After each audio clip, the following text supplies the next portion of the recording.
Hi there, we are Steve and Sally, a husband and wife team who together run Azimuth Images and travel the UK in our camper van Pam. Come join us on our adventures.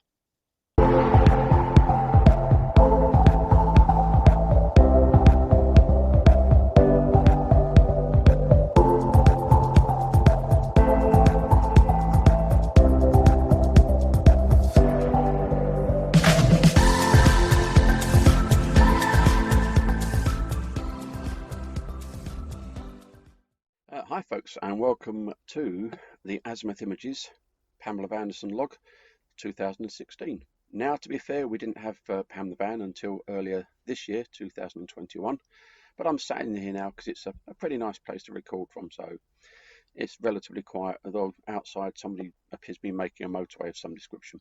Anyhow, we started off in 2016 in Cardiff Bay, which is a lovely part of the world to visit. It's been really heavily regenerated, a lot of investment, and there's some fascinating sculptures there. I believe the difference in a sculpture and a statue is statues involve people and sculptures kind of anything else. So anyway, we'll start at Cardiff Bay, and there's a really intriguing piece of artwork there called the Memorial to Merchant Seafarers, or the Seafarers Memorial Merchant Sea. You get the idea. Fabulous piece of work. It was commissioned from a local sculptor called Brian Fell, whose father was actually a merchant seaman in that area.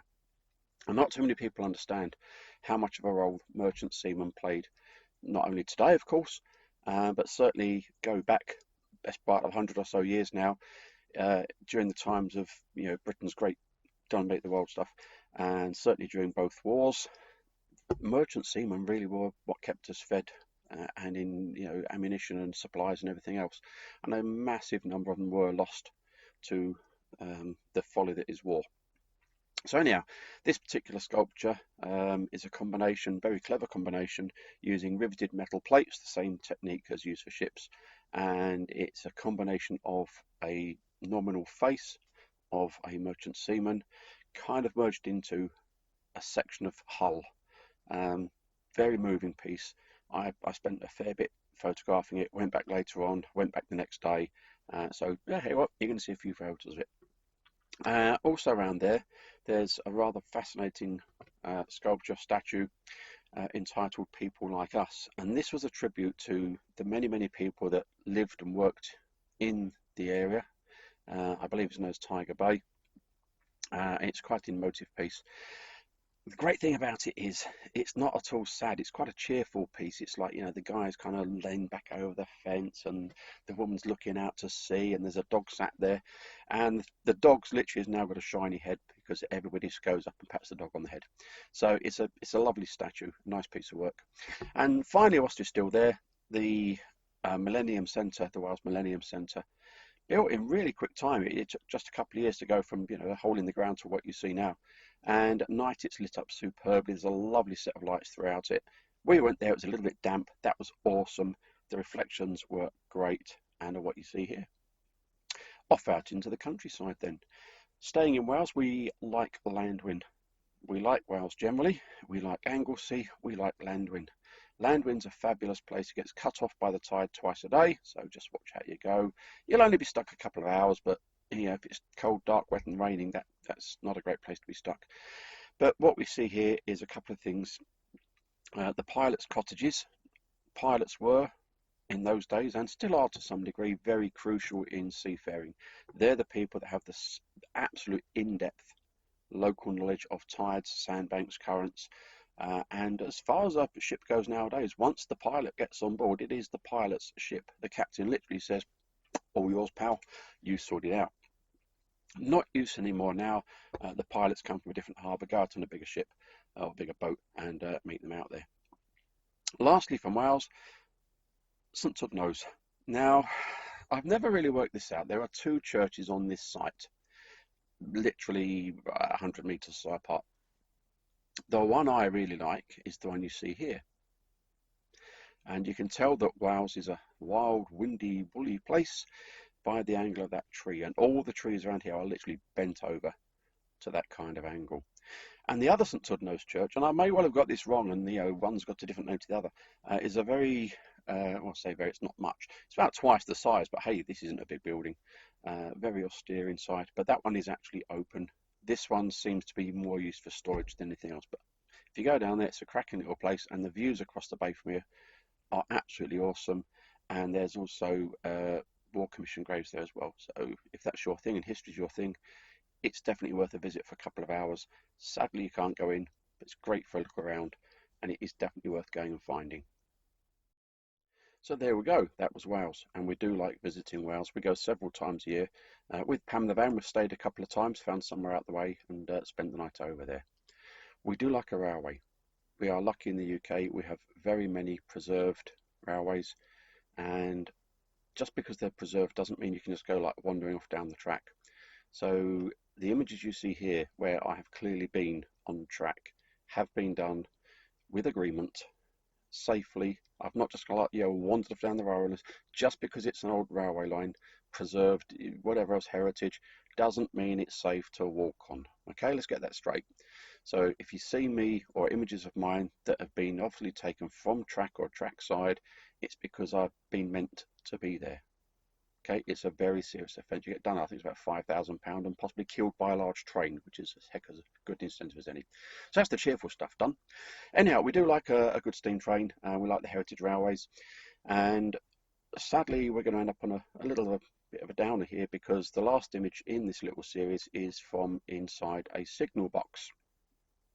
Now, these were, of course, and still are, but majorly now, computer controlled. The way that all the signals and points and tracks are controlled. And this one was a preserved one. I think off the top of my head, it was at Swanwick, though, so it was 5 years ago now. And I say was, that's because some lowlife decided to set light to it. And it is now no longer. I don't know if there have been plans, are plans to rebuild it, reconstruct it, whatever else, but the plain fact is some lowlife decided it was a perfect pitch for a bonfire. And staying on a slightly sad theme, this is All Saints Church at Mackworth in Derbyshire, not far from where I am now. It's about half hour up the road. And some 15-year-old lowlife decided that this was a great, you get the idea. So it's going to cost several £1 million, literally several £1 million to get this place restored. It's obviously hundreds of years old. It was beautiful inside. I've been lucky enough to be inside several times. I don't know what goes through these people's heads. Anyhow, on to more cheerful stuff. Sticking with the church just for a moment now, we went to Southwell Minster, whichever. And it's funny how sometimes you can just get speaking to folk who just happen to be about. And we got chatting to this guy, and he clearly had a little bit of time to spare. Appreciated us being interested in the building and what it was. And he said, would you like to come and see the library? Yeah, too right. Now, books are a bit undervalued these days, with these electronic devices and such like, and everybody's on e-readers, but I still think it's pretty hard to beat a book. And if you go back a few hundred years, even 200 years, 300 years, the further you go back, the rarer and more valuable books become. How valuable? Well, if you need to chain your books up, they're going to be pretty valuable. So although I didn't touch any of these, though I was, he said, look, if you're careful, you can do. Out of respect, I didn't touch them. We now have a library where books are chained up. It's not quite the same now, is it? Anyhow, on to the Peak District. We're lucky enough to live very close to the Peak District. So there's a couple of scenes here that we went out and about from different times of the year. Tree on a hill looks pretty, dry stone wall, obviously the Peak District. And if there's a view to be had, I'll take the photo. So there's your Peak District for you. And you'll see that come up many, many times over these videos. Sometimes we end up for one night in a crazy location. Maybe that's a bit unfair, but we end up in that location. I'm not even going to tell you where this is, purely because it took us a long time to find it. It is on the internet, and we literally went past it in the car 3 or 4 times looking to find this.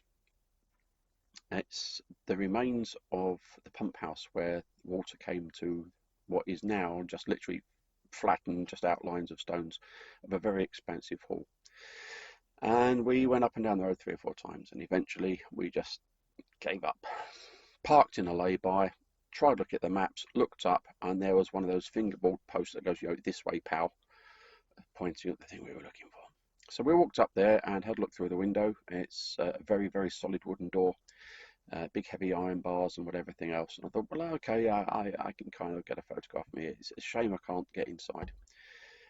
And I looked at the door latch, which is old, rusty, whatever else. And I realised that although it was locked, the stone was so worn away that the lock didn't actually go into the hole the lock did. So, nice and quiet, making sure I don't give the secret away too much. I just opened the door, put the tripod up, 20-30 second exposure, took these photos, came back, and then very carefully put it back where it should be. So if you get a chance to go find it, the secret's out there now, guys. If you know this location, you want to find this location, if you're really interested, give me a shout. I will message you back. I'm obviously not going to publicise it. But if you do go and you do open the door, if you still can open the door, then please do it quietly, do it respectfully, and close it when you're finished. So just to finish off 2016, we don't do Christmas. Kids are gone and flown and all the rest of that, and we're not really Christmas people anyhow. So we generally try and get ourselves away. And 2016, we went down to Cornwall. Beautiful part of the world. All I would say about Cornwall is please respect the Cornish people. During the season they just get invaded, so we like to go a bit out of season. I know everyone can't do that. We're lucky, so we've not got the kids. I can choose when I work for myself for 30 something years now. So if you can kind of spread yourselves about it, not only will you have a more peaceful time, you'll find it easier to park and get around, and the weather in Cornwall can be exciting, particularly at Christmas, New Year. So we were lucky to see some quite tasty waves, which I managed to catch a few of. And again, just remember, waves are dangerous, guys. They'll sweep you out to sea, so keep out the way, use a long lens, and basically stay safe. So we loved our time in Cornwall. We normally go once, maybe twice a year. Particularly, I've got friends down there as well. And then totally out of time whack, a couple of crazy animals. Hairy coos. Everybody loves a hairy coo. I don't know why there's something comical about these creatures. They are humongous. They are shaggy. They are hairy. They are generally speaking calm and placid, but remember, way above a ton. And if you upset one, they've got big horns and they can really upset you. And lastly, I love this crazy bird. I'm not a great lover of zoos. I don't know. Saying we study animal behaviour in a zoo is a bit like saying we study human behaviour in prisons. Yeah, they're fed, watered, kept dry and looked after, but it's not the same thing really, is it? So I'm not a great zoo lover, but I really do like this bird. I think it's called something like a long-tailed Sabrina or something weird like that. I just can't remember, so it's 5 years ago now. So I thought it was a crazy bird. So thank you once more for humouring me, this crazy old English guy, as he tours the country and points glass at things. Oops, so bang the table there. This crazy English guy as he goes around the country and points glass at things. Not sure when we're going away in Pam the Van next. Hopefully in a couple of weeks' time, which will be, where are we now? First or second week in September. Might get a new moon shot. Yeah, he's had another go at trying to get the Milky Way. We'll probably go a little more local this time. Stay with us. We'll either have a Pam the Van adventure or a 2017 roundup. Appreciate your time. Don't forget, like, subscribe, all that stuff. Comments are welcome. Tell us what you think. See you next time.